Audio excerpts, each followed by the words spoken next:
Perino dengar Ensera Jalan Perino Tua Bersuluh, tahu tekan like palucing baru dia, komen serta komen ke mana? Okey, komen ke Jai jauh. Nyukung aku jadi YouTuber Iban Sarawak ke baru deh tu. Siapa rindu dengan Ensera Jalan Perino Tua Bersuluh? Aku akan usir kita magang semua. Cikgu Stacy, sari to aku mai sedua de magang labang asus menda pameran vocational technical. Ke berapa manda? Kini tadi cikgu Stacy kita yang ngajar vocational technical di Sibo. Amai pengajar Stacy. Bukai ke berapa kita menda pameran vocational teknik pas sekolah di Rempo. Aram pansut dari kelas dia to. Bisa. Cikgu Stacy, ini Daniel. Ni Daniel deh.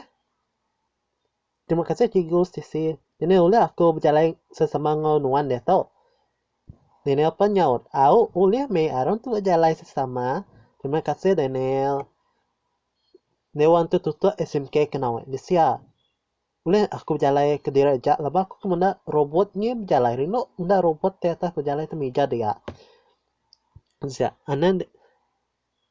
Aneh Daniel. Aku ngasuh nuan ni aku deh tau. Lepas aku menda Rino kemenda Arnab. Nuan Daniel anang lepas direk hari jari aku kak bekai jari nuan.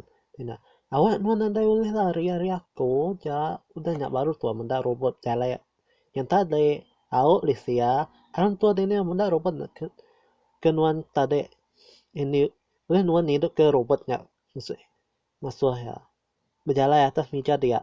Lepas ini ngasuh aku menda robot tadi.